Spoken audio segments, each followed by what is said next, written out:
partitë e reja, se unë nuk ju quaj partitë vogla, partitë e reja, se mund t'jenë edhe shumë të mëdha, mund t'jenë dhe surprizë, mund t'jenë dhe të vogla fare dhe të papërfillshme, por këto janë partitë e reja. Term.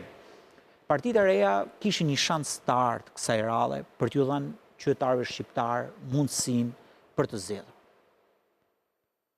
Sepse kur them për t'i dhënë mundësinë për zgjedhur, jo se nuk e kemi ne mundësinë për zgjedhur, por kur them mundësia për zgjedhur do të thotë që këto duhet t'ishin faktor dhe një poli të rejet, sepse kontrasti është ndërmjet të rejes dhe të vjetës, ndërmjet ideve të reja, ndërmjet njerëzve të cilët kanë dëshirën për të bërë disa gjëra këtu, kanë dëshirën që t'ju vjeri dhe rradha në fundit, sepse partitë politike nuk janë me tapi dhe pushteti nuk është me tapi, e more, e bëre keq, hap rrugën.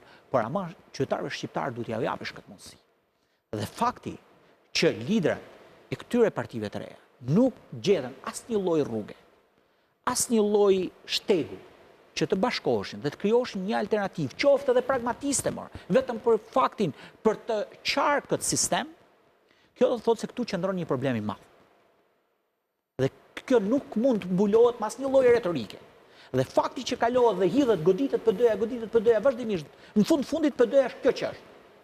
Po, është partia më e madhe e opozitës. Jo, nuk, dakor, është kjo që është një Sali Berisha i cili duhet ja njohë meritën që lujti politik më shumë se kushdo, e bëri politikën, edhe ajo që me zotin Kthupi që sigurisht ne nga pikpamja morale e shohim këtë raportin me amnistin, por në thelb ishte një lloj politike për të shkuar drejt aty për të marrë logën. Në fundit e morën logën këto. Dhe gjithë i nxorën jashtë PD-s. Problemi qëndron që këto tani liderat e ri mbi çfarë parimi morali kanë hyrë në ve. Sa dobishëm janë? Çfarë duhet të tregojnë? Se ne jemi më të moralshëm. Çfarë vlerë ka në fundit kjo?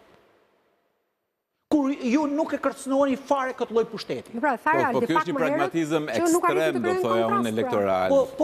Po kam përshtypjen që ka ardhur koha. Po 4 vjet, po nuk e çan dot me. Po sepse e kemi provuar që pragmatizmi ekstrem elektoral ka prodhuar vetëm gjëra të këqija në këtë vend. Shumë kohë ne duam tha pa arritëm të krijojmë një lloj grupi parlamentar të verë, e konsiderojmë një sukses. Unë e kuptoj. Dhe merita e gjitha partive të reja është sa do i qëndrojnë realisht sfidës, pra sa do i qëndrojnë betejë, edhe opozitarizmi. Dhe zoti Sheja, edhe Kapri, edhe Qorri, këto e kanë projekt shumë të gjatë dhe duan të jenë rezistent. Shoh disa partitë të tjera. Mund të them të njëjtën gjë.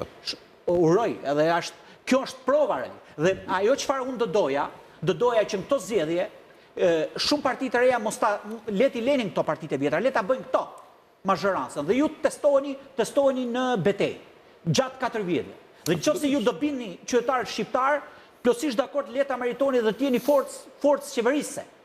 Dhe sepse këta nuk do dinë ta bëjnë ndryshe. Kështu siç e kanë bërë 30 vjet. Sepse ku e ketë vërtetën e këtyre? Vërtetën e tyre e ketë tek ligji që bën tek ku miratuan buxhetin e shtetit. I pe deputetët si majta, si djallët. Të gjithë e gjepen. S'kishte askush integritet moral, intelektual për të dalë mbrojtje qytetarëve shqiptarë. Të gjithë paratë e buxhetit shtetit shkuan tek koncesionet, te PPP. Dhe asnjë deputet nuk e ngriti kokën. Asnjë deputet nuk arriti të japish të shpjegoj ku po shkojnë paratë. Dhe këtu është problemi i qytetarëve shqiptarë. Dhe unë jam i bindur që këto nuk dinë qeverisin ndryshe. Po mund të jetë fushata një mundësi e mirë Eldar që gjatë kësaj fushate 30 ditëve. Fushata s'ka nisur tani, mos e thuaj që është ndarë. Do të jetë një surprizë, partitë e reja do të shohim sa do arrin partitë e reja të futen dhe unë ja uroj partive të reja shpirtërisht, se unë nuk kam. Pra partitë e reja përfshin ato që janë jashtë parlamentare, ekstraparlamentare, ato që janë brenda parlamentit. Sipas mendimit tim, se unë nuk po them të vërtetën ajo që është, po që thash pak më parë te Berisha mund të krijoj një hilaritet, po unë këtë e mendoj sinqerisht nuk kam asnjë lloj interesi fare, por këtë e mendoj sepse e shoh dhe nuk më vjen mirë që ka shku PD-ja te Berisha. Ta them dhe këtë. Absolutisht, për mua është një politikan i cili e ka mbyll ciklin. Duhet kishte hap rrugë. Nuk e shoh unë si këta, po unë shoh që edhe në këtë morë që është Berisha, arriti ti poshti mënyrë barbare. Pse ju mendoni që vetëm Berisha ka luajtur pas Rrogës, Lul Basha nuk ka luajtur.